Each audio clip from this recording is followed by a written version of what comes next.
Hello everyone, and welcome back to another episode of Simply Wall Street's Market Insights. My name is Michael, and this week we're talking about Q2's wild ride, from panic to peak and what's next for markets. If you'd like to read the full piece with even more detail, you can find the link in the description. And just a quick heads up, if you don't want to hear about what happened in markets last week, you can skip ahead using the chapters below. So, before we get started, let's rewind. Here's what shook markets last week. First up, Donald Trump scored a major victory as the House narrowly passed the sweeping One Big Beautiful Bill. It's a cocktail of tax cuts, immigration spending, and deep cuts to Medicaid and social programs. Markets are bracing for higher deficits and rising Treasury yields, with defensive sectors like healthcare under pressure and oil and gas stocks rallying. Renewables, on the other hand, they could be in for a tough time as subsidies dry up post-2027. Over to immigration, Trump's crackdown has sent net immigration plunging to an annualized 600,000, down one-third from late 2024. That's squeezing industries like agriculture and hospitality, while economists warn GDP could take a hit of 0.25% over the long term. Fewer newcomers means tighter labor markets and higher wages in pockets, but slower growth overall. Moving over to the tech world, Cloudflare just made a big move, blocking AI bots from scraping content by default. This impacts 16% of global internet traffic and could reshape the AI ecosystem, squeezing smaller AI players and favoring content owners. Meanwhile, Figma just filed for an IPO, and the numbers are juicy. It's a profitable SaaS company with 46% revenue growth, $618 million in cash, and even some Bitcoin on the balance sheet. It could set the tone for a SaaS comeback. As for Meta, it's doubling down on AI too, launching Superintelligence Labs and luring talent from OpenAI and DeepMind. With tech giants set to spend $320 billion on AI in 2025, the race for AGI is heating up. But margins could take a hit before revenues catch up. And lastly, Tesla. It reported a 14% drop in Q2 deliveries, the second straight year-over-year decline. Yet the stock jumped 5% as investors had expected worse. Still, Chinese EV makers are closing in, and geopolitical shifts could weigh on demand. Now let's dive into the main piece. From fear to euphoria, let's talk about Q2's market rebound. It's a masterclass in separating the signal from the noise. The quarter began with a gut-wrenching plunge and ended with record highs. Tariff Tuesday in April seemed like the final nail for markets, adding another 8% to Q1 losses. But when Trump blinked and delayed tariffs by 90 days, markets turned on a dime. From there, it was one-way traffic, with indexes sprinting to new highs.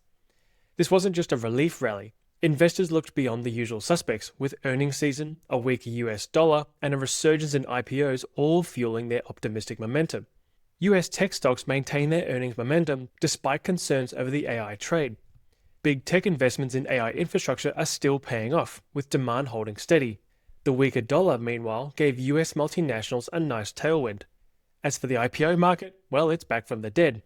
Big names like CoreWeave and Circle have rekindled investor interest, and listings in Hong Kong and India are breaking records too. And after years of underperformance, emerging markets are suddenly hot again. Countries like India, Indonesia, and Vietnam are drawing fresh investor attention with strong fundamentals and big growth stories. So let's talk about the winners and laggards from the earnings season that just wrapped up for Q1. In the US, S&P 500 companies delivered 13.7% earnings per share growth, which is down from Q4's 17.1%, but it's still robust. The Magnificent Seven crushed expectations with 27.7% earnings growth, while healthcare and communication services posted standout gains. On the flip side, energy stocks lagged with earnings down 16.5%, and smaller companies felt the squeeze as margin pressures mounted. Over in Europe, the recovery stumbled. Earnings were up just 2.1%, dragged down by energy and consumer cyclicals. But tech, real estate, and industrials shone through, and some countries like Poland and Denmark clocked in really strong growth. In Asia, South Korea stole the show with 23% earnings growth, while Japan focused on reforms and share buybacks. India's financial sector stood out, but China remains a mixed bag as its challenges persist. So, what's the insight here?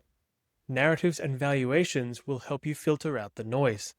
The last 3 months have been yet another reminder that investors need to focus on the signal and filter out the noise. That can be easier said than done.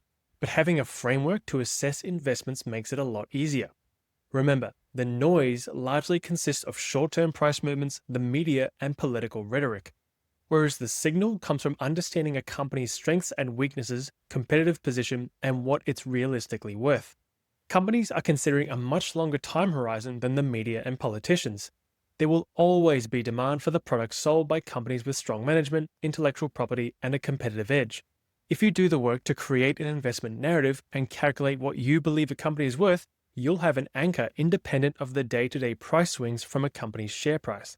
This reframes volatility from a threat into a potential opportunity. For companies you own, you can set fair values in the Simply Wall Street portfolio tool. And for those you'd like to own at the right price, you can set your fair value on the watch list. This is your signal amidst the noise. And that's where we'll wrap up for this week's Market Insights.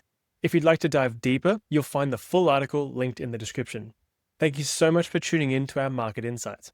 We'll be back next week with more stories to help you cut through the noise and stay focused on what really matters. Until then, invest well.